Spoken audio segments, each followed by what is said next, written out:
अस्सलाम वालेकुम व्यूअर्स, मैं हमजद अली भट्ट और आप देख रहे हैं हमजद अली भट्ट यूट्यूब चैनल। तो व्यूअर्स, आज आपके साथ चिकन सूप की रेसिपी शेयर करेंगे। तो व्यूअर्स, चिकन सूप के लिए हमने 1 केजी चिकन लिया, उसको अच्छे तरीके से हमने धो लिया और उसको छुरी की मदद से हमने डीप कट लगा लेने हैं। इस तरीके से हमने तमाम पीसों को कट लगा लेना है। और 2 चम्मच हमने अदरक लहसुन पेस्ट इसके ऊपर डाल दिया है।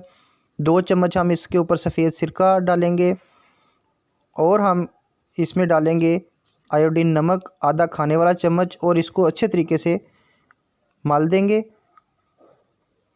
20 से 30 मिनट के लिए हम इसको छोड़ देंगे मलने के बाद, ताकि अच्छे तरीके से इसकी मैरिनेशन हो सके। तो अच्छे तरीके से हमने मलने के बाद इसको 20 या 30 मिनट के लिए छोड़ देना है। चूल्हे के ऊपर हमने कढ़ाई चढ़ा दी है और 2 चम्मच बड़े चम्मच जो हैं वो हम इसमें कुकिंग ऑयल डालेंगे।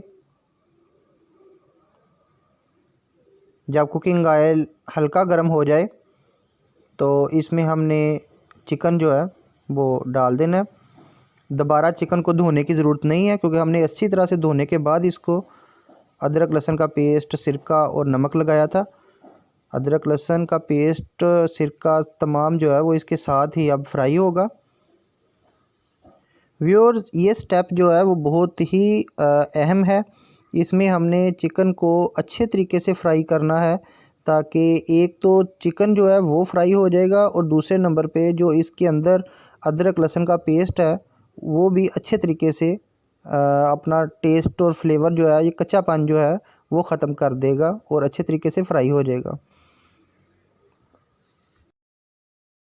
चिकन को फ्राई करते हुए हमने अच्छे तरीके से इसको हर 8 से 10 मिनट बाद इसकी साइड चेंज करनी है।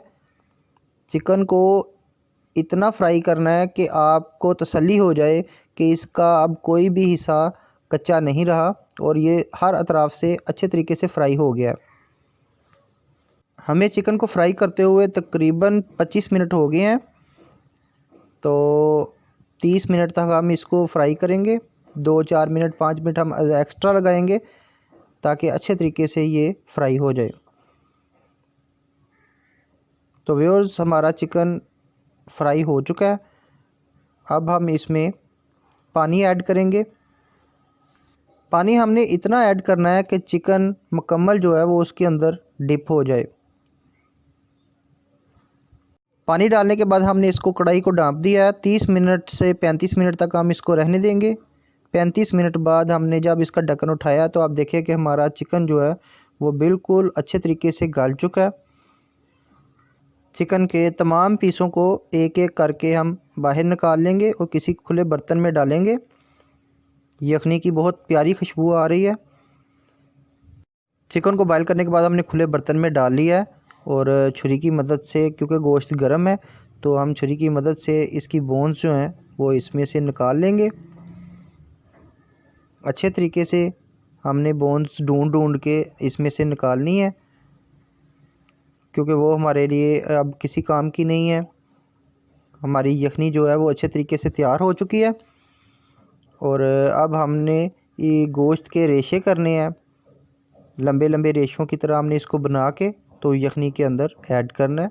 तो उसके लिए हमें बोन्स नहीं चाहिए, वो हम एक एक करके सब निकालेंगे। तो व्यूअर्स, बोन्स के साथ हमने तमाम चिकन अलहदा कर लिया। अब चिकन को हम लकड़ी के डंडे के साथ कूटेंगे और इस कूटने के अमल से इसके आप देख रहे हैं कि रेशे जो हैं वो अलग अलग होते जा रहे हैं। तो व्यूअर्स, अगर आपको हमारी वीडियो अच्छी लगे तो लाइक करें, शेयर करें और चैनल को सब्सक्राइब करें। तो ये आप देख रहे हैं कि तमाम चिकन के रेशे जो हैं वो बन गए हैं।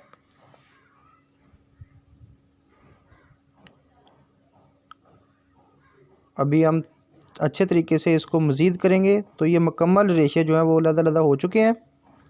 अब हम एक बोल में पानी लेंगे और इसमें 4 से 5 चम्मच कॉर्नफ्लोर के ऐड करेंगे।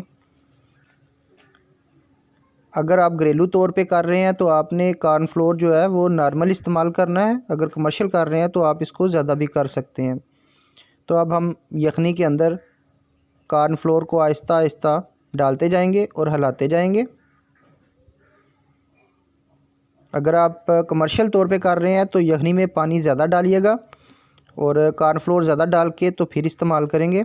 हम घरेलू तौर पे इस्तेमाल कर रहे हैं तो हम कॉर्नफ्लोर कम इस्तेमाल करेंगे और पानी भी कम रखेंगे। अब हमने चिकन के पीस जो रेशे बने थे उनको इसके अंदर ऐड कर दिया और अब हम चिली सॉस डालेंगे इसमें 3 चम्मच। आप अपनी मर्ज़ी से कम या ज़्यादा कर सकते हैं। और हम इसमें ऐड करेंगे सोया सॉस, वो हम सिर्फ इसमें 2 चम्मच ऐड करेंगे। और हम इसमें अब ऐड करेंगे सफ़ेद सिरका,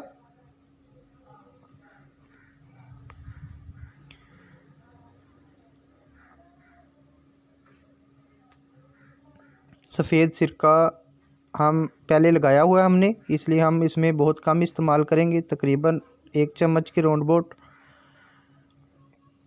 बारीक पिसी हुई काली मिर्च, बारीक पिसी हुई सफ़ेद मिर्च और थोड़ा सा हमने गरम मसाला इसमें ऐड किया। इस तमाम बैटर को हम मिक्स करेंगे। अब हम 2 अंडे लेंगे और उनको फेंट लेंगे।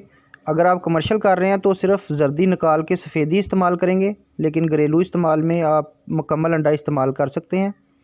आहिस्ता आहिस्ता हम अंडे को कढ़ाई के अंदर डालेंगे और फ़ौरन हमने नहीं हिलाना इसको, तकरीबन 1 मिनट बाद हिलाएंगे ताकि अंडा पक जाए। तो ये देखें, जब हम हिलाएंगे तो अंडा जो है वो छोटे छोटे पीसों में बन के ऊपर आएगा, जो बड़ी प्यारी सी लुक देगा और सूप में एनर्जी पैदा करता है मुकम्मल अंडा। तो वो सर्दियों में हफ्ते में 2 या 3 दफ़ा जो है सूप लाजमी बनाया करें। ये देखिए माशाल्लाह कितना प्यारा सूप बना है। ये बुज़ुर्गों को जो दर्दें शुरू हो जाती हैं उनसे बचाता है, बच्चों को जो चेस्ट इन्फेक्शन होती है उससे बचत होती है, ज़ुकाम खांसी वगैरह से बच जाते हैं बच्चे। तो कोशिश किया करें कि ये बच्चों को और बुज़ुर्गों को हफ्ते में 2 से 3 दफ़ा सर्दियों में ज़रूर दिया करें। तो जब आप इसको सर्व करें तो इसके साथ ब्लैक पेपर, काली मिर्च का पाउडर और चिली सॉस, सोया सॉस और सिरका ज़रूर साथ सर्व किया करें। फ्लेवर के लिहाज से किसी ने टेस्ट चेंज करना हो तो वो कर सकता है। तो अभी हमने आपको सर्व करके दिखाते हैं। तो ये देखें माशाल्लाह कितना प्यारा सूप तैयार हुआ है। तो इसके साथ ही अमजद अली भट्ट को इजाज़त दीजिए। अपनी ख़ास दुआओं में याद रखिएगा। अल्लाह हाफिज़।